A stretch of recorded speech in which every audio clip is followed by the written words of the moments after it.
Hi everybody, Paul here. If you perform only a drain and refill when replacing the fluid in an automatic transmission, then you're still leaving at least half or more of the old fluid in the transmission.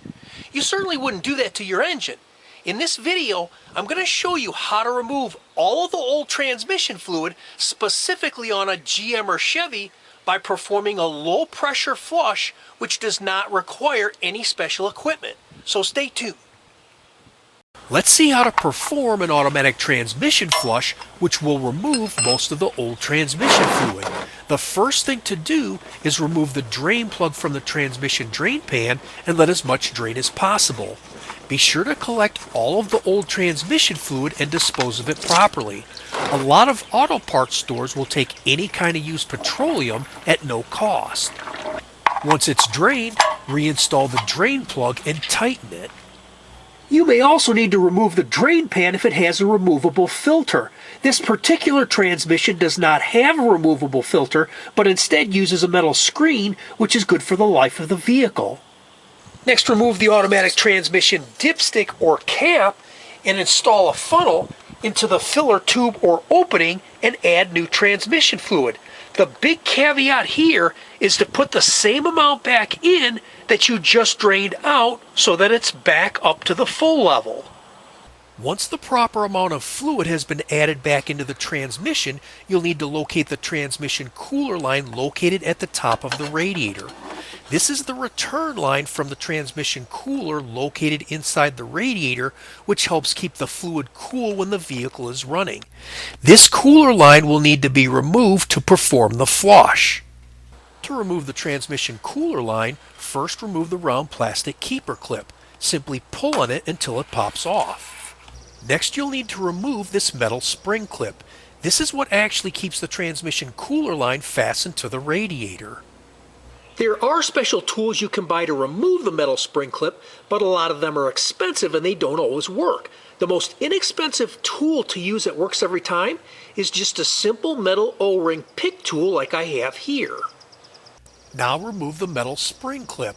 Simply slip the metal O-ring pick tool behind and underneath the metal spring clip.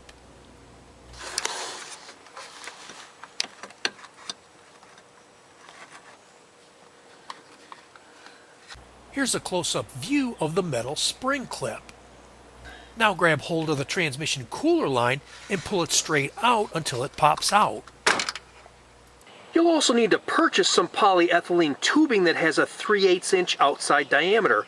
I found this 25-foot roll at Home Depot, which cost just a few dollars. I found that using a 4-foot section of tubing works perfect to perform a flush. Next, get an empty 1-quart container with a window on the side that's marked in ounces like you see here. This way you won't accidentally overfill the container as you perform the flush. Next, push the end of the tubing into the cooler line connection opening. It should push in approximately 1 inch. The tubing will be held tightly in place by the cooler line connection opening. Next, I'll put the other end of the clear tubing inside the 1-quart container and have someone else start the engine. I'll stop the engine when the container reaches 24 ounces, which will then finish filling to approximately 32 ounces or 1 quart. Okay, start.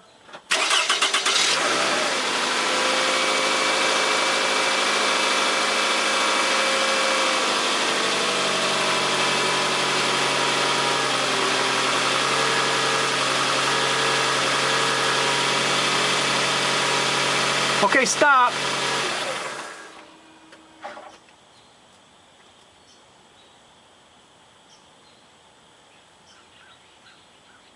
As you can see, I just removed 1 quart of old fluid. Now I'll pour the 1 quart of old fluid into another container. Next, I'll add 1 quart of new fluid back in.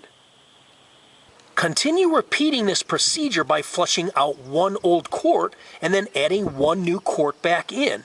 Once clean fluid comes out of the clear tubing, reconnect the cooler line, make sure the transmission is filled to the proper level, and you're done.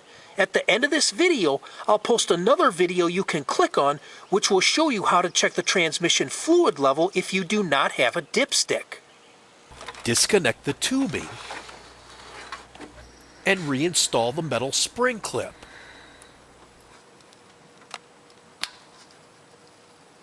Be sure the metal spring clip rotates freely back and forth just a little. If it does not rotate freely, then it has not been reinstalled correctly. Next, reinstall the transmission cooler line by pushing it straight in until it pops in. And last, reinstall the round plastic keeper clip by pushing it straight in until it stops. There is some debate out there as to whether or not you should flush an automatic transmission. Personally, I've been doing this on both older and newer vehicles for over 25 years, and I've never had a problem. I feel a lot better doing an automatic transmission flush because I know it's going to cause less wear by not leaving over half of the old fluid in the transmission. I hope you found this helpful, and if you like this video, please hit the like button below, share it with your friends, and please be sure to subscribe. God bless you and have a great day. Bye for now.